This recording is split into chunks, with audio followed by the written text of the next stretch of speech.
할렐루야. 오늘 우리는 어떤 하나님을 믿는가? 20번째입니다. 믿음을 통하여 일하시는 하나님, 믿음을 통하여 일하시는 하나님, 이렇게 제목을 정하고 함께 은혜 나누기를 원합니다. 2024년도 우리 교회의 표어는 믿음으로 사는 교회. 하나님께서 우리들에게 큰 믿음을 주셔서 믿음으로 세상을 이기고 살 수 있도록 하나님의 비전으로 2024년도를 우리 영광교회를 삼으셨죠. 믿음으로 사는 교회. 우리 그리스도인들이 이 세상에서 살아가면서 가장 중요한 무기가 뭘까요? 기독교의 무기가 뭘까요? 기독교의 무기, 이것만 있으면 된다라고 하는 기독교인들의 무기는 저는 뭐니 해도 믿음이다, 이렇게 생각해요. 사실 기독교는 천국 가기 위해서 우리가 섬기는 하나님 아닙니까? 천국은 뭘로 가나요? 돈으로도 못 가요. 마음 착해도 못 가요. 힘으로도 못 가요. 어여뻐도 못 가요. 뭘로 간다고요? 믿음으로 가요. 믿음만이 우리에게 있어서 제일 귀한 무기입니다. 천국 뭘로 가요? 믿음으로 가는 거죠. 믿음이라고 하는 것은 대상이 있는 거죠. 우리의 믿음의 대상은 하나님이십니다. 우리 하나님은 말씀하시고 전지전능하시고 사랑과 긍휼이 한이 없으신 그 하나님, 그분을 우리는 믿는 거예요. 우리가 가지고 있는 하나님은 이런 하나님이에요. 이러한 믿음은 하나님과 우리를 연결시켜주는 고리가 믿음이에요. 믿음. 하나님 안 보이잖아요. 우리 하나님 어떻게 볼 수가 없어요. 근데 그 하나님을 만나고 그 하나님을 볼 수 있고 그 하나님의 능력을 받을 수 있는 연결고리는 믿음이에요. 믿음. 보이지 않지만 어떤 사람들은 믿음을 가지고 그 하나님을 만나고 경험하고 체험하게 됩니다. 보이지 않는 하나님이지만 하나님의 계심을 믿음으로 보았기 때문에, 만났기 때문에, 체험했기 때문에 그분에게는 하나님이 실제로 자기가 존재하는 것처럼 존재하는 거죠. 하나님을 믿는 믿음은 세상을 이길 수 있는 능력입니다. 여러분, 교회 안에는 세상이 가지지 못한 무기가 있는데 그것은 믿음이에요. 교회는 세상이 가지고 있는 것을 많이 가지고 있지 않아요. 그러나 세상이 가질 수 없는 무기, 그것은 믿음인데 뭐라고요? 믿음이다. 세상을 우리는 핵무기도 없어요. 교회 안에는 무기도 없어요. 그러나 세상을 이길 수 있는 것, 우리의 믿음이다. 우리가 믿음을 갖는 것은 하나님을 믿는 것이고 그 하나님을 믿으면 하나님이 일하시고 하나님이 싸워주시고 하나님이 행하시기 때문에 교회 안에 그리스도인들에게는 믿음이 최고의 능력입니다. 우리는 약하지만 하나님이 내 믿음만큼 싸워주셔. 히브리서 11장 6절에 믿음이 없이는 하나님을 기쁘게 하지 못한다 말씀해요. 여러분, 하나님을 기쁘게 하는 것은 내 몸을 다 바쳐도 믿음이 없다면 꽝인 거예요. 내 재산 다 바쳐도 믿음이 없다면 꽝인 거죠. 우리가 한 주도 빠지지 않고 예배 드리는데 믿음이 없는 예배라면 하나님 안 기뻐하셔요. 믿음으로 드려지는 예배를 하나님은 받으시고 기뻐하시는 거죠. 믿음으로 드려지는 예배, 이 믿음을 가지고 드려지는 예배, 그 믿음은 어떤 믿음일까요?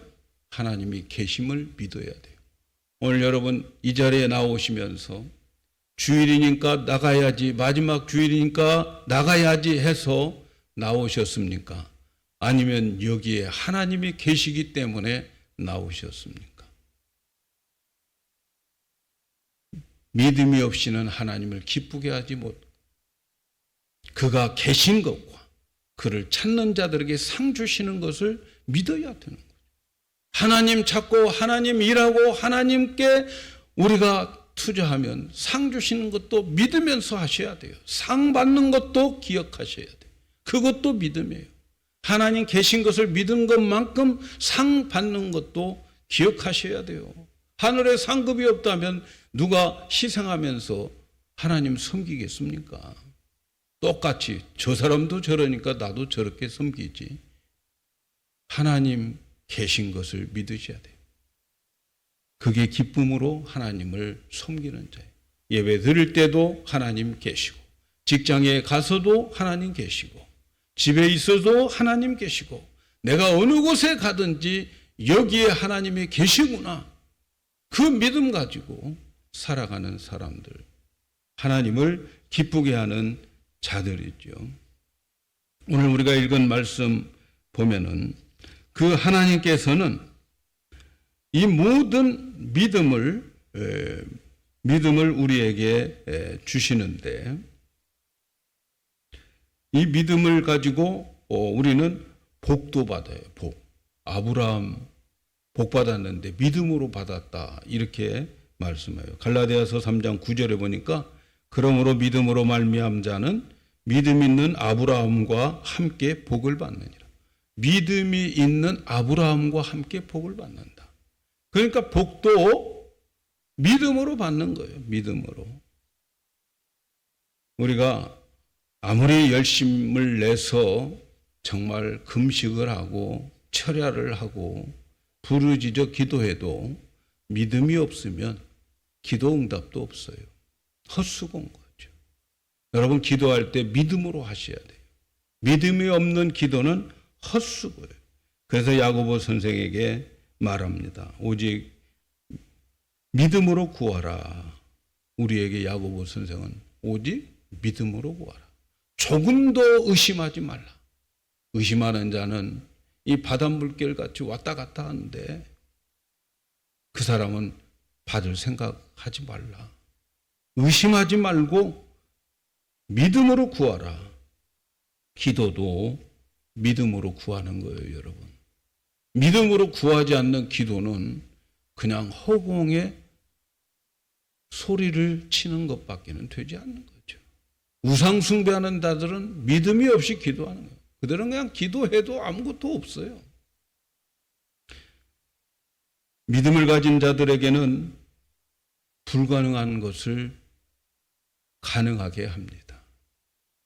그래서 예수님이 말씀하셨어요. 마가복음 9장 23절에 보니까 예수께서 이르시되 할 수 있거든요. 무슨 말이냐? 믿는 자들에게는 능치 못함이 없다. 믿는 자들에게는 못할 것이 없다. 믿는 자들에게는 불가능이 없다. 여러분 믿습니까? 이것이 믿음의 위력인 거예요. 우리는 못한다. 믿음 없는 말이죠. 할 수 있다. 예수 안에서 할 수 있다. 우리의 그리스도인들의 무기죠. 불가능이 없어요. 우리가 믿는 믿음의 대상이 전지전능하시고 우주 만물을 창조하신, 이를 계획하시고 성취하시는 하나님이신데, 여러분 그 믿음, 그분에 대한 믿음이 있다면 못할 게 뭐가 있습니까? 하나님께서 우리에게 하나님 자신을 나타내실 때 하나님의 전지전능한 능력이 이 세상에 나타나서 하나님의 하나님됨을 사람들에게 보여주려고 할 때에는 하나님의 능력을 그냥 사람들에게 나타나는 그러한 일들보다는 하나님께서는 우리의 믿음을 통해서 하나님의 능력이 나타나게 만들어요. 자신을 나타내는 방법, 하나님만이 할 수 있는 것은 하나님 홀로예요. 왜냐하면 인간이 감당할 수 없는 능력이 이기 때문에. 그러나 이 우리들의 인간사의 대부분의 일들은 하나님은 우리와 함께 일하시면서 우리의 믿음을 통해서 하나님의 전지전능하심을 나타내기를 원하고 계세요. 우리의 믿음의 이 관을 통해서, 통로를 통해서 하나님의 전지전능하심을 나타내는 거예요. 다시 말하면 우리의 믿음에 대한 응답으로 하나님이 역사하시는 거예요. 하나님 전능하신 하나님이시만 아무렇게나 사람들에게 그 전능하신 능력을 나타내지 않습니다. 하나님은 사람들이 믿음으로 하나님께 나가서 내 믿음을 하나님 앞에 보여줄 때에 하나님은 그 믿음을 확인하고 그 믿음만큼 하나님이 역사하십니다. 하나님은 믿음으로 하나님을 찾는 자들에게는 반드시 그 믿음에 대한 응답을 해 주시는 것. 오늘 우리가 읽은 말씀이 바로 그런 말씀을 해 주고 있어요. 여기에 보면 예수님께서 소경을 고쳐줍니다. 맹인을 고쳐줍니다. 그런데 이 기적의 사건을 보면 내가 능력이 있어 고치는 것이 아니고 너희의 믿음이 네 눈을 뜨게 했다. 이렇게 말씀하는 거지요. 소경의 믿음에 대한 하나님의 응답이라는 거죠. 이제 예수님은 십자가를 앞두고 예루살렘을 향해서 가는 길목에 있습니다. 저 밑에서부터 예루살렘으로 가는 길목에, 예루살렘으로 가는 길목 중에 여러 일들이 일어나게 되죠. 10명의 문둥병자들을 가서 제사장에게 보여줘라 하면서 고치는 사건도 있고, 또 바디메오 소경도 고쳐주고, 가는 길에 삭개오라고 하는 세리장이 예수님을 보고 싶어서 뽕나무 위에 올라와 예수님을 만나는 사건도 있게 되는 거죠. 예수님을 보기 위해서 많은 사람들이 모여들었는데, 그런데 여기에 모여들인 이 사람들의 신앙은 어떤 신앙이었느냐? 그들은 선지자들로부터 쭉 예언되어 온 다윗의 자손을 믿는 신앙을 가지고 있었어요.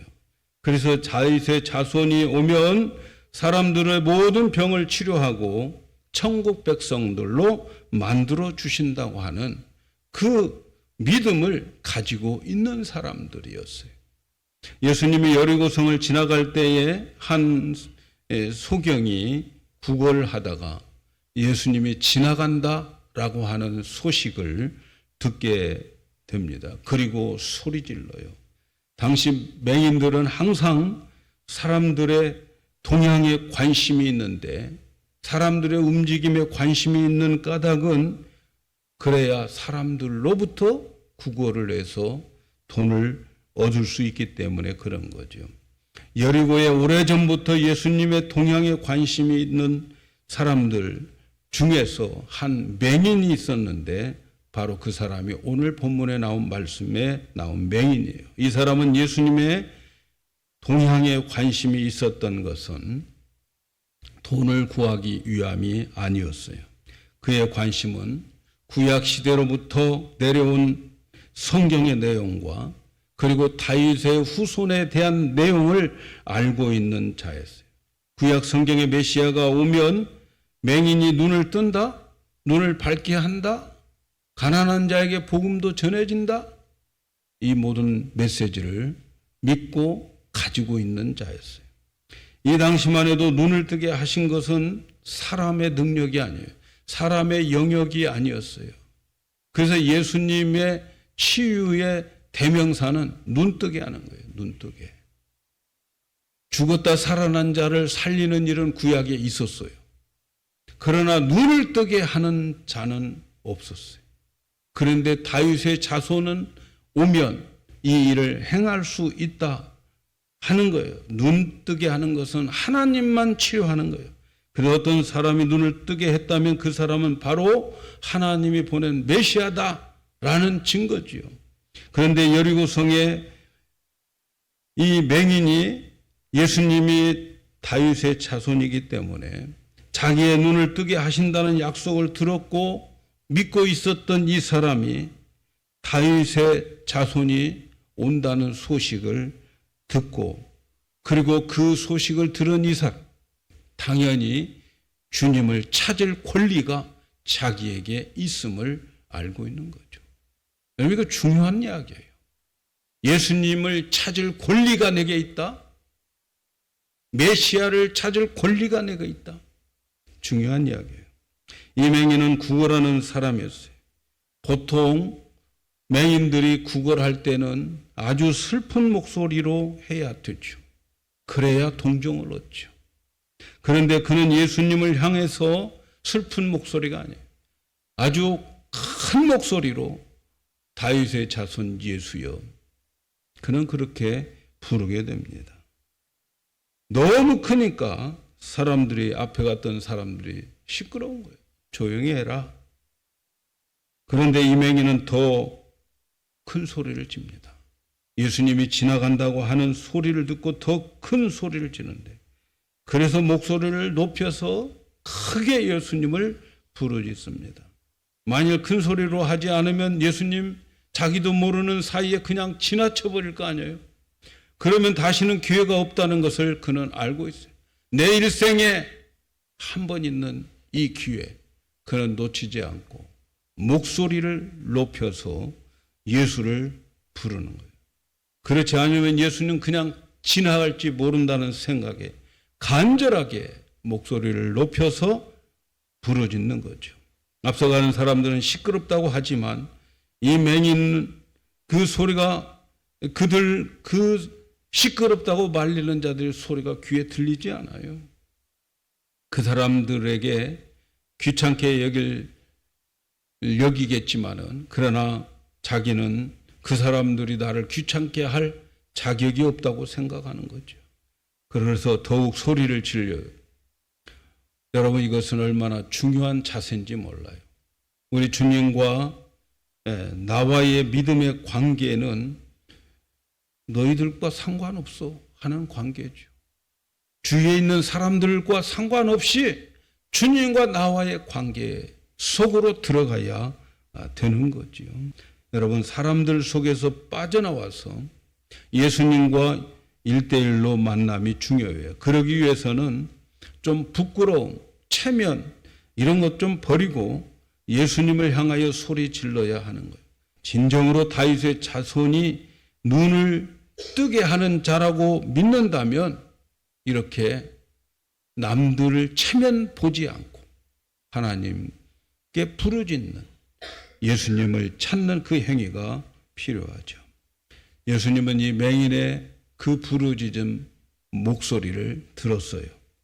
예루살렘에 죽기 위해서 올라가시지만, 그러나 한 사람이라도 더 만나기를 원하는 것이 예수님의 간절한 마음이었어요. 그런데 이렇게 부르짖는 소경의 그 음성을 듣고도 지나갈 수가 없지요. 그래서 예수님께서 머물러서 말씀합니다. 40절 41절에 있는 말씀 보니까 예수께서 머물러 서서 명하여 데려오라 하셨. 저가 가까이 오매 물어가라사대 내가 무엇을 하여 주기를 원하느냐. 가로되 주여 보기를 원하나이다. 소경이 얼마나 큰 소리로 다윗의 자손이여 나를 불쌍히 여겨달라고 했으면 예수님의 발걸음이 멈추고 그를 불러서 예수님 앞에 서게 합니다. 그리고 맹인에게 묻습니다. 내가 원하는 것이 무엇이냐? 지금 예수님은 뻔한 질문을 하는 것 같이 보여요. 맹인이 무엇을 원하겠어요? 눈 뜨는 것을 원하는 거 아닙니까? 그러나 여러분, 사실은 그렇지 않을 수도 있어요. 이 당시의 사람들은 맹인이 눈뜨게 한다고 하는 그 역사, 그 기적을 경험한 적이 별로 없어요. 그래서 주님 앞에 막상 불러서 갔지만 네가 원하는 것이 뭐냐라고 물었을 때에 눈뜨게 하는 것은 그건 인간으로서 하나님만 할 수 있는 것인데 다윗의 후손이라고 내 눈을 뜨게 할 수 있을까? 하나님 평생 먹고 살 돈이나 좀 주세요. 그럴 사람들이 많다는 거죠. 그럴 사람들이 많아요. 그래서 막상 예수님 앞에 나왔을 때에 말과 생각으로 믿었지만 그러나 그것은 감히 눈뜨게 해주세요. 이것은 하지 못할 사람들 많습니다. 이 세상에 눈을 뜨게 한 분 만나지 못했기 때문에 그런 거지요. 그런데 이 맹인은 하나님의 메시아가 오시면 고쳐준다고 하는 믿음이 있어요. 믿음이. 그 믿음이 어떤 믿음이에요? 예수님이 이 맹인에게 무엇을 원하느냐 물은 것은 너는 도대체 내가 누구라고 묻느냐 하는 질문이에요. 너 진짜 내가 다윗의 자손이라고 하는 것을 믿느냐 하는 질문과 같은 거죠. 맹인은 대답합니다. 네가 원하는 게 뭐냐? 내가 진짜 다윗의 자손이라고 믿느냐? 맹인은 대답합니다. 보기를 원하나이다. 보기를 원하나이다. 하나님의 메시아 다윗의 자손만이 나를 보게 할 수 있는데 당신은 바로 그 사람이라고 그렇게 대답을 한 거죠. 당신이 메시아이기 때문에 성경의 약속대로 내 눈을 뜨게 할 수 있다라는 뜻이죠. 당신은 분명히 하나님이 보낸 그 다윗의 자손임을 믿습니다 하는 거죠. 여러분, 그러면 예수님은 어떻게 해야 됩니까? 예수님은 그래, 넌 내가 전지전능한 하나님 것을 믿는구나. 그래, 너는 내가 능력이 있다고 하는 것을 믿는구나. 내 능력으로 너를 고쳐주마.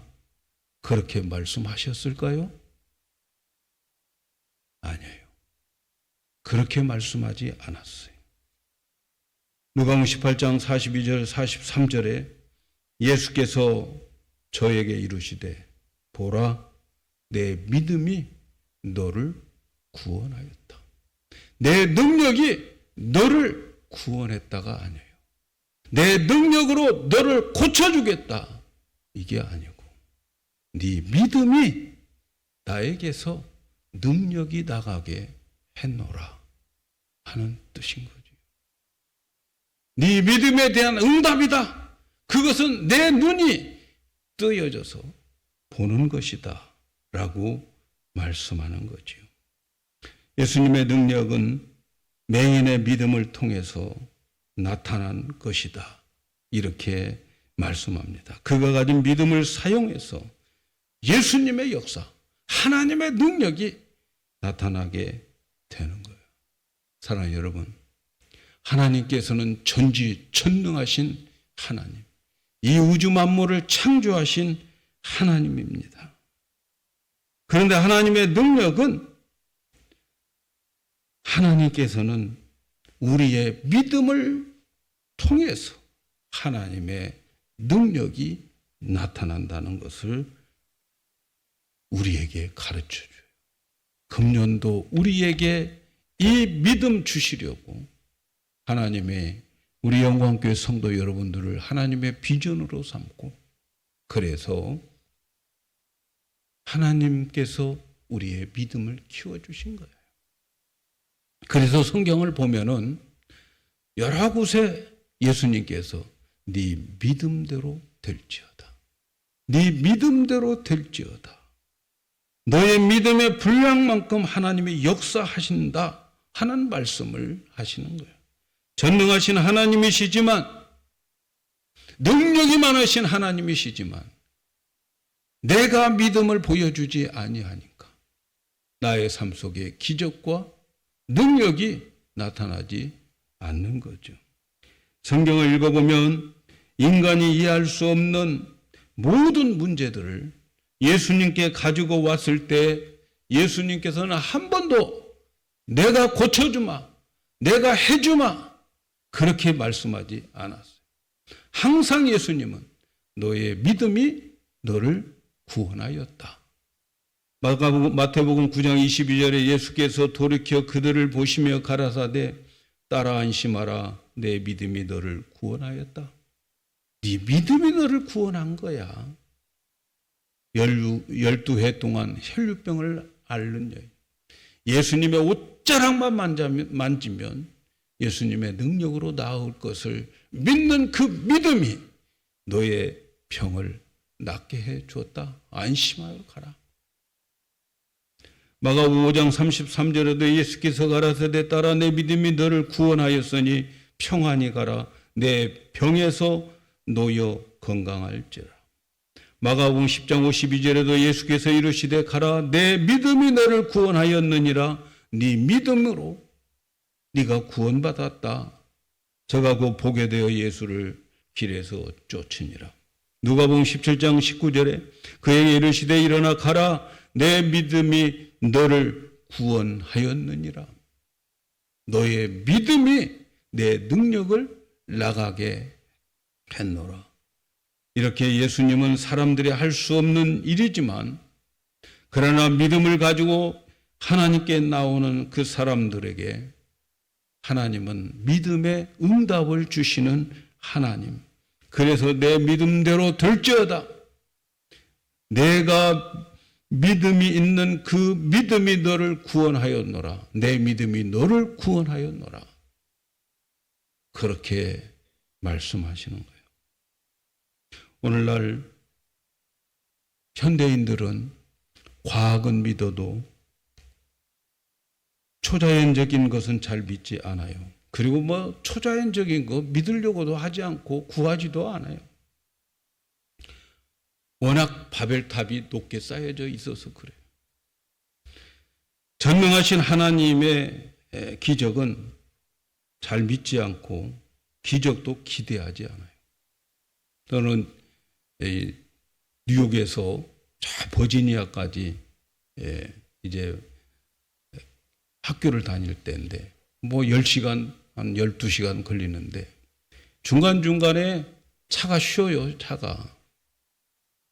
그러면 차에다 손을 얹고 안수를 해요, 안수를.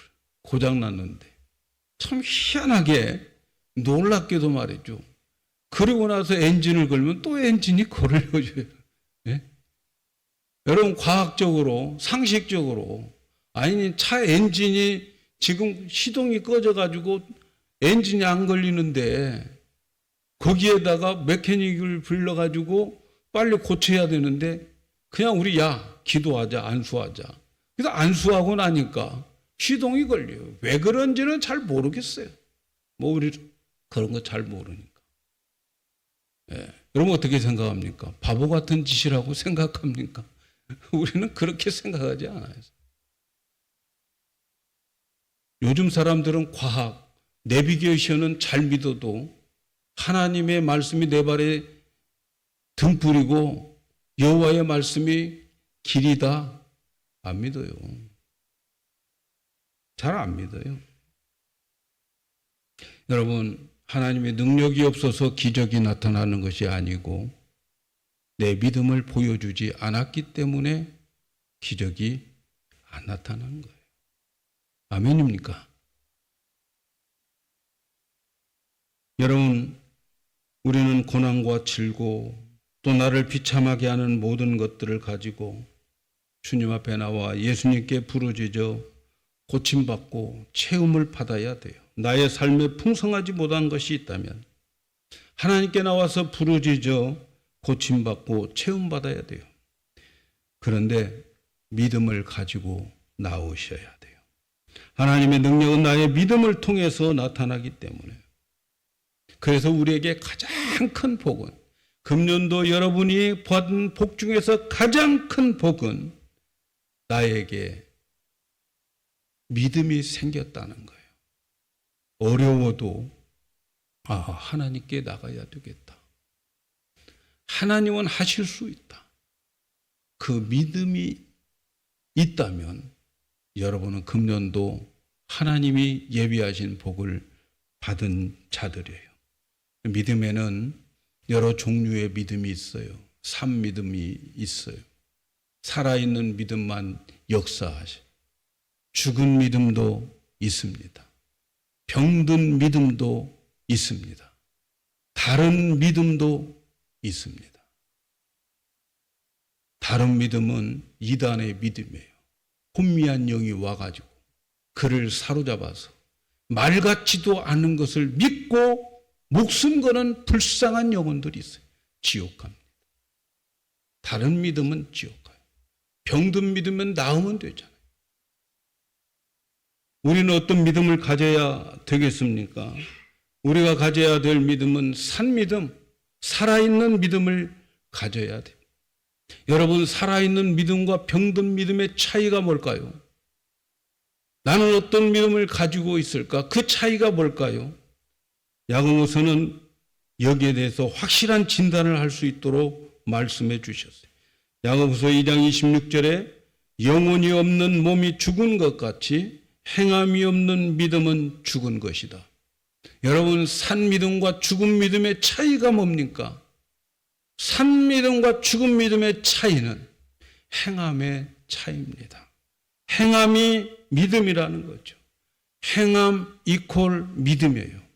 그의 행함을 보면 믿음이라고 하나님은 진단하시는 거죠. 행함이 없는 믿음은 죽은 믿음이에요. 그래서 믿음의 또 다른 이름은 순종, 행함이라고 말할 수 있어요. 하나님이 말씀과 약속을 붙잡고 우리가 살아갈 때에 하나님은 그 사람의 믿음을 참 믿음이라고 말씀하는 거예요. 내 주어진 환경과 여건, 조건, 이 보이는 것들은 정말 바랄 수 없지만 그 환경 속에 하나님의 말씀이 있어서 그 말씀을 붙잡고 그 환경 속으로 발을 내딛는 그것을 하나님은 믿음이라고 말씀하고 있는 거지요. 바랄 수 없는 것을 믿음으로 바라고 믿는 것. 그래서 믿음은 바라는 것의 실상이에요. 현실은 불가능해요. 그런데 믿음으로 바라면 그 현실 속에서 내 믿음으로 하나님은 일하시고 응답해 주시는 거예요. 금년도 하나님은 우리를 이 믿음 주시기 위해서 믿음으로 사는 교회라고 우리에게 하나님의 비전으로 삼으시고 이끌어 오셨어요. 사랑하는 여러분, 그러므로 믿음은 감정이나 느낌이 아니고 믿음은 선택인 거예요. 선택. 믿어지는 감정을 품고 행동으로 옮기는 것은 진짜 믿음 아니에요. 그건 흔들릴 수 있어요. 곧 불안해질 수 있어요. 확신이 없어도 말씀이 있으니까, 약속이 있으니까 순종하고 행동으로 발을 옮기는 그것. 두려움이 있어도 두려운 마음으로 말씀을 붙잡고 그 불가능한 환경 속으로 들어가서 한 걸음 한 걸음 불안한 마음으로 걸어가는 것이 진짜 믿음이에요. 성경을 읽어보세요. 확신에 차가지고 하나님 일한 사람들 별로 없습니다. 바울도 그렇게 복음을 많이 전하지만 내가 너희들에게 복음을 전할 때 나는 떨렸다 말하고 있어요. 떨렸다는 거예요. 100% 확신, 이런 확신 가지고 발걸음을 옮겨가지고 낭패보는 일 많습니다. 그러나 조금 의심스럽더라도 아이고, 하나님의 말씀이니까 한번 살아보자. 번지점프처럼 말씀 붙잡고 뛰어내리는 자들에게 기적이 일어납니다. 기적이. 저는 금년도 이런 기적들을 몇 가지 많이 체험을 했어요. 환경은 아니지만 그러나 하나님은 말씀이 있어서 그 말씀 붙잡고 목사니까 성도들은 못 뛰어내려도 나는 뛰어내려보자. 말씀 붙잡고 뛰어내리는 거죠. 믿음의 기적은 억지로 행하는 것 그 속에 나타나더라고요. 하나님이 원하시는 것은 확신, 그게 아니고 하나님이 원하시는 것은 불안하지만 그러나 그 의심이 가도 그는 그 환경 속으로 들어가는 것, 이걸 하나님은 귀하게 여겨요. 여러분 열왕기하 5장에 보면 아람의 국방부 장관인 나만이라고 하는 장군이 있어요. 잘 나가는 장군이 치명적으로 나병 환자가 되어버립니다. 이제 그는 곧 있으면 그 자리에서 내려와야 되는데 이스라엘에 귀한 선지자가 있다고 해서 그 선지자에게 가면 나을 거라고 해서 물어물어 찾아 엘리사의 집까지 왔어요. 엘리사는 그를 영접하지도 않았어요. 나만 장군은 국방부 장관이니까 많은 군사들을 이끌고 엘리야 집 앞에 와 있지만 엘리사입니다. 또 엘리야라고 해도 엘리사로 알아들으시기 바랍니다. 그 엘리사 집에 왔는데 요단강 물에 가서 7번 씻으라고 그래라. 그것도 자기가 말하지 않고 종시켜서 그렇게 말해줘요. 나만 장군이 자존심이 팍 상했어요. 내가 이 소리 들으려고 여기까지 왔나. 우리 아람에는 이보다도 예루살렘에 있는 요단강 물보다도 더 깨끗하고 좋은 물이 있는데 내가 왜 여기까지 와서 그 말을 하냐. 그래서 화가 나서 자존심도 상하고 돌아가려고 하는 거예요. 근데 그 주위에 참모들이, 부하들이 말이에요. 참 지혜로운 거죠. 아니 이보다 더 심한 일을 시켜도 해야 될 파인국인데 그게 뭐 어렵다고 그냥 가시려고 합니까? 믿져봤자 본전이니까 해봅시다. 그래서 고집을 끝까지 피우지 않고 요단강 물에 가서 씻게 됩니다. 첫 번째 씻게 될 때 반절이라도 나았으면 좋겠는데 6번 씻을 때까지 아무 흔적이 없어요. 얼마나 짜증이 났겠습니까? 그런데 마지막 7번째 들어갔다 나왔더니 그의 살이 어린아이 살결처럼 깨끗해졌다. 나음을 얻었다. 그렇게 표현하고 있습니다. 여러분 나만의 순종이 기쁜 마음으로 확신에 찬 마음으로 순종해서 기적을 맛봤나요? 저는 그렇지 않다고 생각해요. 내 마음에 안 들어도 하나님의 말씀이 있기 때문에 그 말씀대로 한번 순종해 보는 거예요. 여러분 베드로가 밤새도록 고기를 잡고 한 마리도 못 잡았어요. 이제 오늘 밤 다시 고기 잡기 위해서 그물을 정리하고 씻고 있는데 예수님이 찾아오셔서 야 깊은 데 가서 그물을 내려봐라. 그렇게 말합니다. 아니 베드로는 고기 잡는 전문가죠.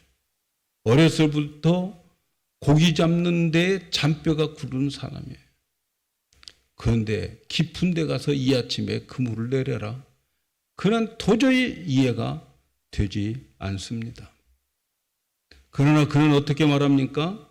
누가복음 5장 5절에 보니까 시몬이 대답하여 가로되 선생이여 우리들이 밤이 맞도록 수고하였으되 얻은 것이 없지만 말씀에 의지하여 내가 그물을 내리리이다. 여러분 이 말씀 속에 확신이 있습니까? 의심이 가득 차 있습니까? 믿음으로 그물을 내렸겠습니까? 아니면 한번 두고 봐. 내가 이번에 내려가지고 아무것도 안 잡히고 꽝이면 내가 당신 얼굴 보는가 봐. 그러고 내렸겠습니까? 어떻게 내렸겠어요? 노래는 우리 그 믿음으로 금을 내려. 근데 저는 믿음이 아니라고 생각해요. 이 말씀 보세요. 자세히 보세요. 믿음으로 내린 것입니까? 아니, 의심하면서 내렸어요. 그런데 의심하면서 말씀이 있기 때문에 내렸는데 거기에 고기가 그물이 찢어질 만큼 잡혔다는 거 아닙니까, 여러분? 우리는요, 순종할 때에 내가 기쁜 마음으로, 확신에 찬 마음으로 순종하는 것이, 그런 마음으로 순종하는 거 좋겠죠. 그러나 하나님의 기적은 성경에 보세요. 대부분 믿어지지 않지만 하나님의 말씀이 있기에 그 말씀 붙잡고 그물을 내리리이다. 그 말씀 붙잡고 요단강 물에 빠지리라. 그게 진짜 믿음인 거예요. 여러분, 그런 일을 한번 당해보세요. 얼마나 갈등이 오는지 몰라요. 정말 한 번만 이쪽으로 한 발만 가면은 저 사람들이 원하는 것, 저 사람들의 생각대로 될 것 같은데, 그러나 그것을 꾹 참고 하나님 쪽으로, 말씀 쪽으로 발을 내딛는 것, 이것이 진짜 믿음인 거예요. 확신에 찬 믿음이 그런 게 아니에요. 그래서 믿음의 조상 아브라함은 바랄 수 없는 중에 바라고 믿었다 하는 거예요. 하나님이 그만큼 그의 믿음을 성숙시켜 주신 거예요. 성장시켜 주셨어요. 바랄 수 없는 중에 바라고 믿었다. 무슨 말입니까? 너 아들 줄 거야. 나이가 몇 살이에요? 100살이에요. 그 아내는 90살이에요. 아내의 경수가 말라버렸다. 그렇게 표현하고 있어요. 그런데도 불구하고 하나님이 주신다고 하니까 그걸 믿고 하나님 말씀이 있으니까 그대로 되어지겠지. 그래서 아들을 낳게 된 겁니다. 사랑하는 여러분, 하나님은 금년도 우리에게 이 믿음을 키워주신 거예요. 믿음은 들음에서 난다고 말씀해 주셨고, 그 들음은 하나님의 말씀이어야 되고, 그래서 하나님을 알아야 되기 때문에 우리는 어떤 하나님을 믿는가에 대한 말씀을 지금 여러분에게 20번째 전했어요. 앞으로도 하나님의 감동을 주시는 그 감동대로 전하겠지만, 어쨌든 우리에게 있어서 중요한 것은 우리에게 믿음을 하나님이 금년도에 키워주셨다. 저는 확신합니다. 그래서 여러분, 이제 며칠 있으면 새해를 맞이하게 되는데 새해를 어떻게 살아가야 될 것인가? 새해는 우리의 믿음만큼 역사하실 것입니다. 나의 믿음의 크기만큼 하나님 일하실 것입니다. 그런데 말이죠, 우리는 어떻게 살아야 될 것인가? 고린도 후서 5장 7절에 우리가 믿음으로 행하고 보이는 것으로 하지 아니한다. 여러분, 내년에도 하나님의 말씀은 있지만 여전히 우리의 삶에는 말씀과 별로 콤비네이션이 이루지 못하는 삶이 있게 될 것. 그러나 우리 영광교회 성도 여러분들은 내년에를, 한 해를 살아가는 동안에 나타나는 것, 보여지는 것, 그것 가지고 살지 마시고 하나님이 주시는 말씀, 그 말씀이 나의 삶 속에 사람들의 오해와 또 많은 조건이 받지 않는다 할지라도 한번 의심이 가더라도 마음이 내키지 않더라도 그 말씀 붙잡고 한 걸음 한 걸음 나감으로 인하여 하나님께서 베풀어 주시는 기적을 맛보는, 세상 사람들이 감당하지 못한 믿음의 삶을 사는 우리 성도들 되기를 예수님의 이름으로 축복합니다.